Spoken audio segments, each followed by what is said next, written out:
नमस्कार मित्रों। हिंदी के प्रतिष्ठित लेखक लेखिकाओं की खूबसूरत और चुनिंदा कहानियों की श्रृंखला में आज सुनिए मालती जोशी जी की लिखी हुई कहानी अक्षम्य। तो प्रस्तुत है कहानी अक्षम्य।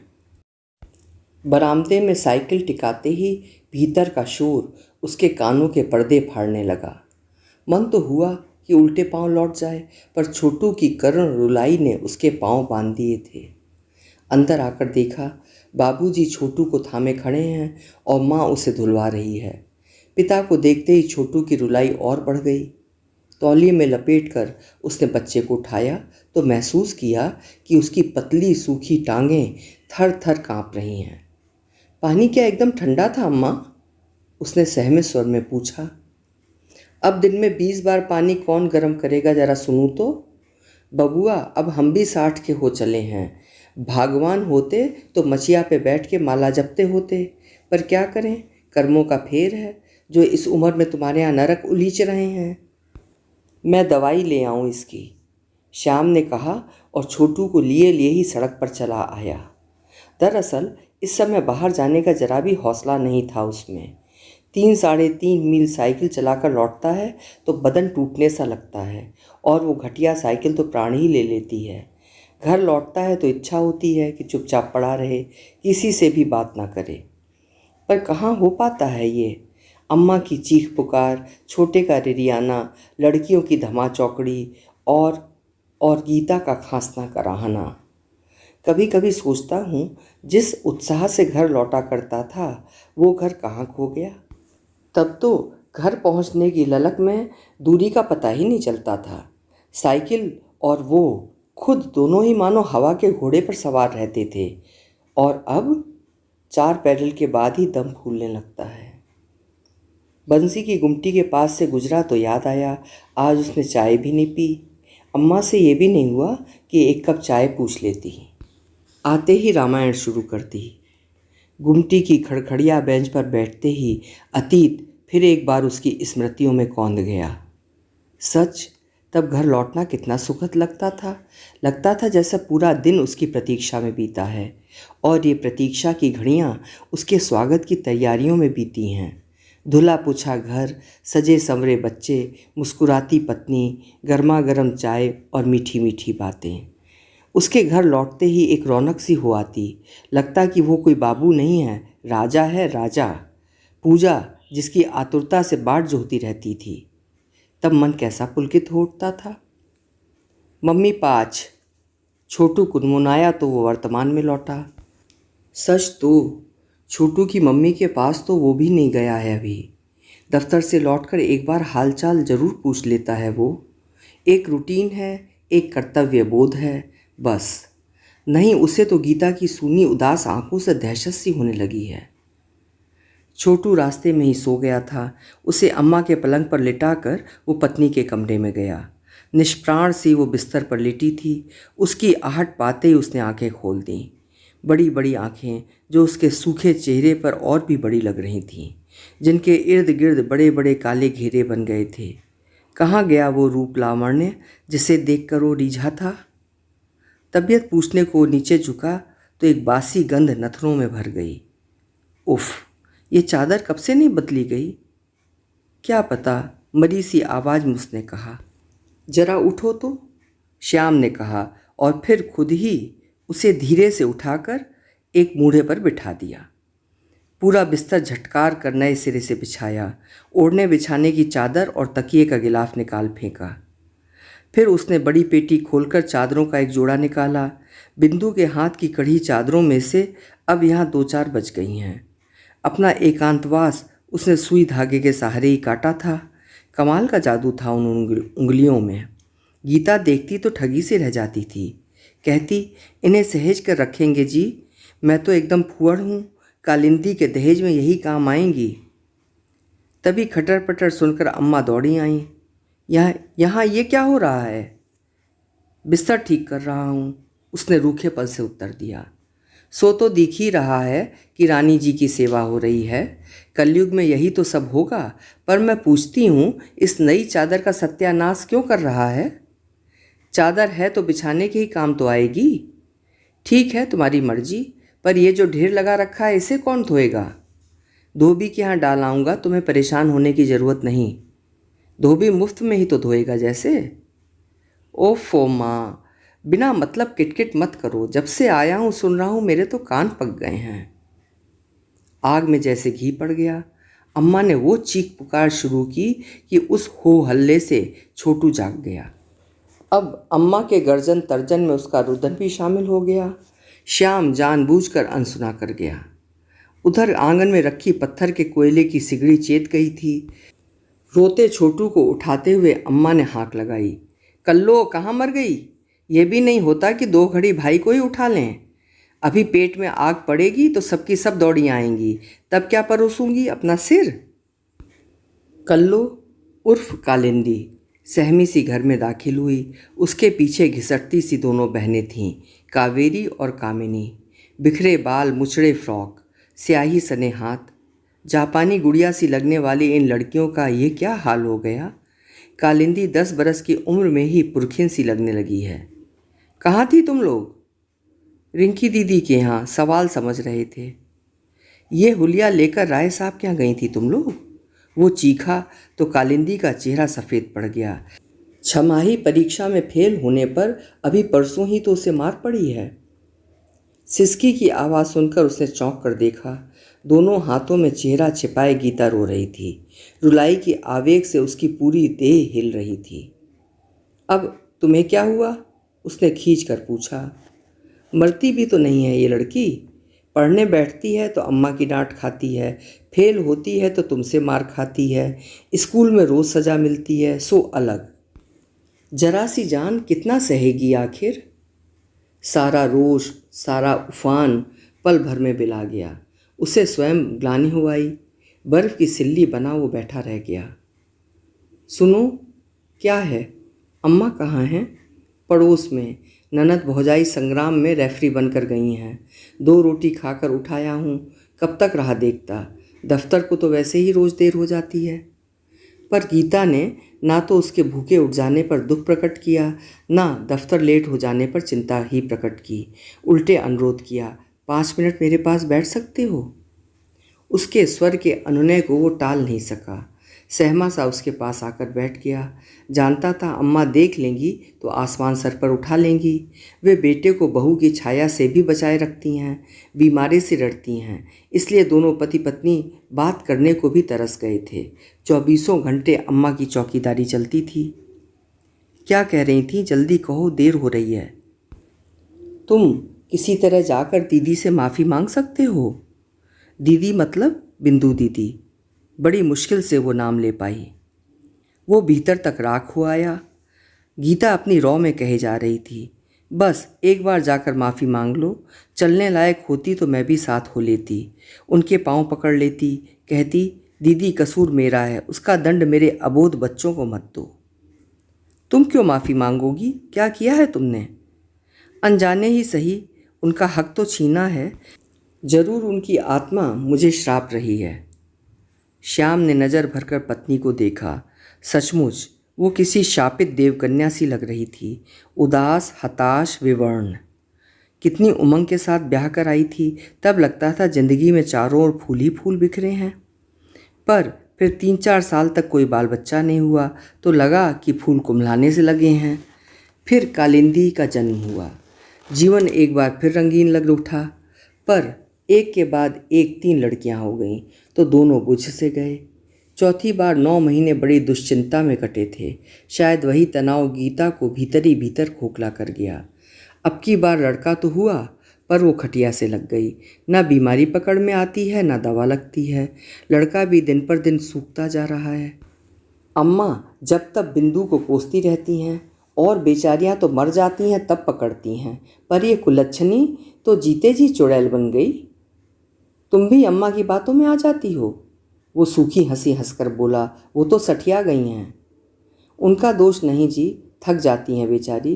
कोई ये उम्र है उनके काम करने की?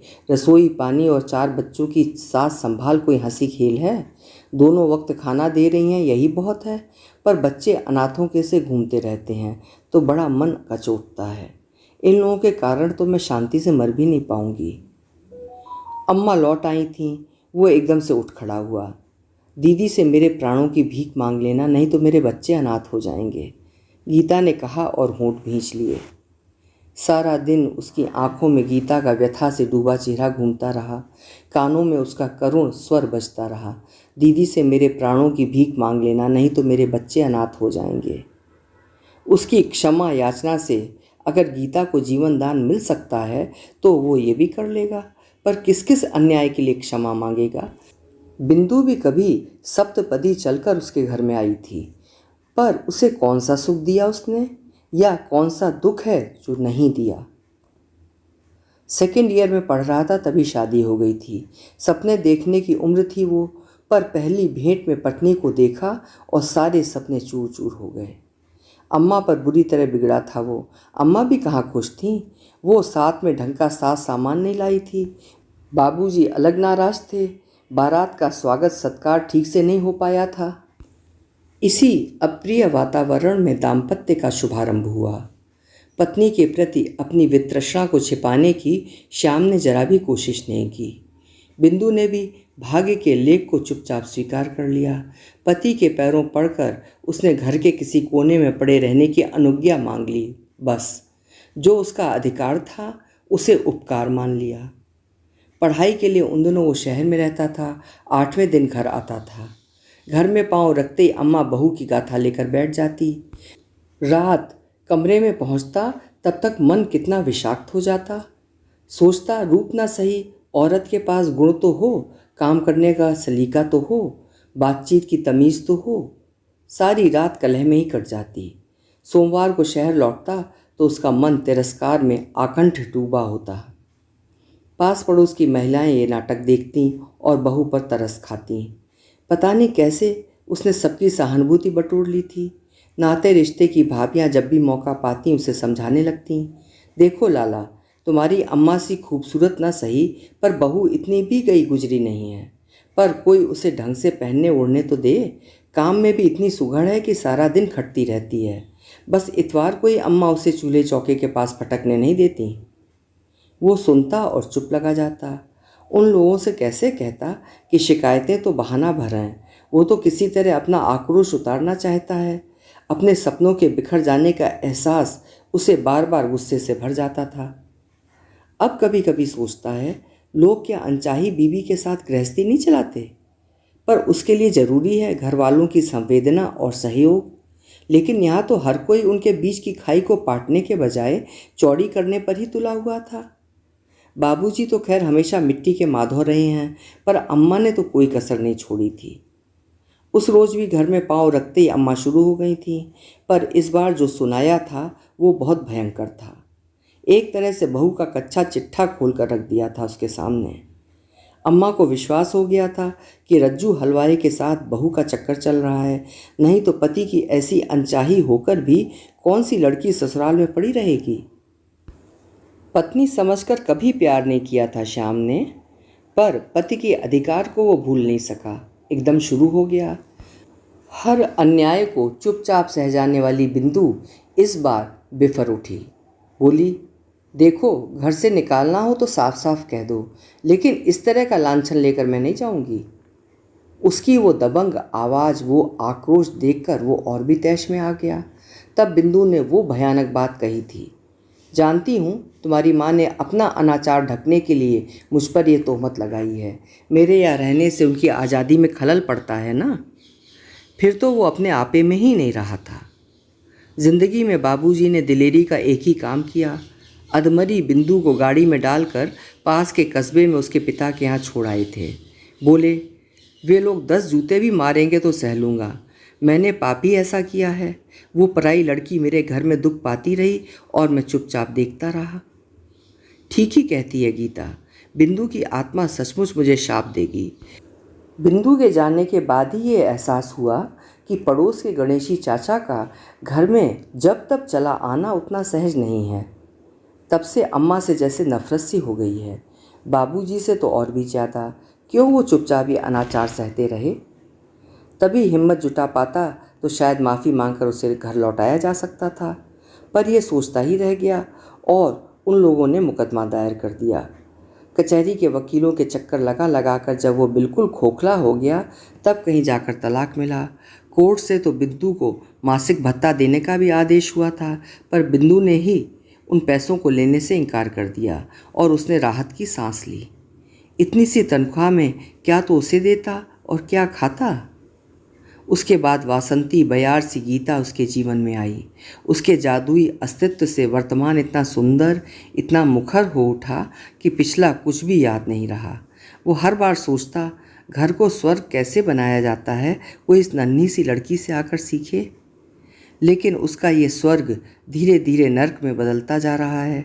संचित सुख हाथों से फिसलते जा रहे हैं और वो कहीं कुछ नहीं कर पा रहा, सिर्फ असहाय सा देखता रह जाता है। गीता कहती है, एक बार दीदी के पास हुआ हो, उनसे माफ़ी मांग लो, नहीं तो मेरे बच्चे अनाथ हो जाएंगे। वो दरवाजे के सामने आकर खड़ा हो गया। इस दरवाजे पर उसके स्वागत में पलक पावड़े बिछ जाते थे। आज यहाँ वो याचक की हैसियत से खड़ा था। अपनी मरणासन्न पत्नी की बात रखने के लिए सारा अभिमान ताक पर रखकर आया था, पर अब कुंडी खटकाने की हिम्मत नहीं पड़ रही थी। भीतर से रामायण पाठ की आवाज़ आ रही थी। शायद बाबूजी थे। शबरी का प्रसंग चल रहा था। वे विभोर होकर चौपाई पढ़ रहे थे। उसे लगा श्री राम का नहीं, उसी का स्वागत हो रहा है। बिंदु के बाबूजी और माँ उसे देखकर ऐसे ही भाव विभोर हो जाया करते थे। ये सोचकर उसने चौथी बार कुंडी खटकाने के लिए साहस बटोरा तो ध्यान गया, अब तो दरवाजे पर घंटी के लिए बटन भी लग गया है। उसने धीरे से बटन को दबा दिया। संगीत की स्वर लहरी वातावरण में गूंज गई। रामायण पाठ थम गया। खट से एक स्विच ऑन हुआ और बाहर की बत्ती जल उठी। उस रोशनी में उसने देखा, वार्निश पुते दरवाजे पर चमकदार नेम प्लेट झूल रही है। Bindu Parashar, MA PhD LLB, principal Vidya Niketan junior college. वो ठगा सा उस नेम प्लेट को पढ़ता रहा कि भीतर से खरखराती आवाज़ आई, कौन? इसके पहले कि वो जवाब देता दरवाज़ा खुल गया। सामने बाबूजी खड़े थे, झकाझक सफ़ेद धोती कुर्ता पहने। कमरे की डिस्टेम्पर पुती दीवारें ट्यूबलाइट की रोशनी में नहा गई थीं। ऊपर पंखा चक्कर काट रहा था। गद्दीदार कुर्सियाँ थीं, सोफ़ा, रेडियो। कहिए। वो चौंक गया। क्या बाबूजी ने उसे सचमुच नहीं पहचाना? क्या उन्हें कम दिखने लगा है? यह इन 15 सालों में वो इतना बूढ़ा हो गया है कि पहचाना न जा सके। बिंदु जी हैं? उसने हिम्मत करके पूछा। नहीं, उसके यहाँ जलसा है, माँ बेटी दोनों वहीं गई हुई हैं। भाभी? कौन सी? वही बड़ी वाली। वो ऊपर रहती हैं। ऊपर तो तिवारी जी रहते थे ना? हाँ, तिवारियों का ही घर था ये, 2-3 बरस हुए हमने खरीद लिया। अच्छा जी। उसने नमस्ते की और लौट पड़ा। उन्होंने पहचाना नहीं। एक तरह से ठीक ही हुआ, बिंदु घर पर नहीं थी, ये सुनकर भी उसे राहत ही मिली थी। उसके पीछे जब दरवाज़ा बंद हो गया तब एक भरपूर नज़र उसने घर पर डाली थी। सचमुच घर का कायाकल्प हो गया था। पहले आसपास के मकानों की तुलना में श्रीहीन सा दिखने वाला ये घर अब गर्व से सिर उठाए खड़ा था। इसी घर से कभी वो कितने सम्मान के साथ विदा होता था। पूरा घर जैसे साथ हो लेता था, बस अड्डे पर एक हंगामा सा हो जाता था। उसी घर से, उसी गली से आज चोरों की तरह चुपचाप चला जा रहा था वो। एक अपमान बोध उसे भीतर तक कुरेद गया। तभी देखा, सब्जी के थैले लटकाए बड़ी भाभी सामने से झमाझम आ रही हैं। 15 वर्षों का लंबा अंतराल बड़ी भाभी पर चर्बी की 2-3 परतें और चढ़ा गया था, बस। उनमें और कोई फ़र्क नहीं आया था। तब भी वो उनके आकर्षण का कायल था। आज भी उनका मांसल सौंदर्य उसकी आंखों को बांध रहा था। बड़ी भाभी उन दोनों बड़ी रंगीन मिजाज की हुआ करती थीं। उसे बिंदु में जरा भी रुचि नहीं थी, फिर भी वो हर तीज त्योहार पर ससुराल पहुंच जाता था। बड़ी भाभी तब उसकी जमकर खातिरदारी करती, दिन रात भौंडे मजाक करती हुई उसके पास ही मंडराती रहती थीं। मन की वितृष्णा बिंदु के चेहरे पर झलकने लगती तो उसकी ठोड़ी छू कर प्यार से कहती, हाय लली, जरा सा मजाक ही तो कर रहे हैं, तुम्हारी अमानत पर डाका थोड़े ही डाल रहे हैं। पर श्याम जानता था ये सिर्फ मजाक नहीं है, ज़रूर वे उसे चाहती हैं। उसके सुदर्शन व्यक्तित्व ने उन पर जादू कर रखा है। उससे रहा नहीं गया। वो सड़क के बीचों बीच रास्ता रोक कर खड़ा हो गया। भाभी नमस्ते। लैम्प पोस्ट की रोशनी में वे देर तक उसे देखती रहीं। शायद उसमें वो बांका सजीला जवान खोजने की चेष्टा करती रहीं। बड़ी देर बाद उन्होंने पहचाना, लाला हो क्या? और एकदम उनका चेहरा कठोर हो आया। कहो, उन्होंने रूखे स्वर में पूछा। उनकी रुखाई से वो एकदम हड़बड़ा गया था। बोला, कुछ नहीं, एक सरकारी काम से आया था, सोचा। हाँ, अब तो यहाँ का सरकारी काम हमेशा ही निकला करेगा। मैं समझा नहीं भाभी।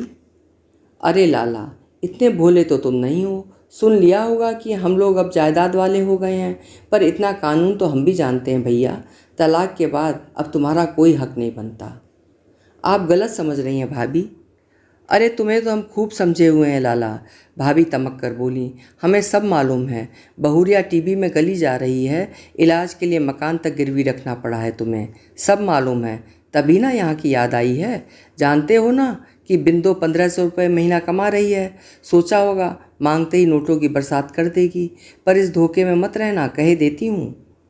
उसी तरह झमाझम करती हुई वे चली गईं। वो पत्थर बना देर तक सड़क पर खड़ा रह गया। उसी रात वो लौट पड़ा।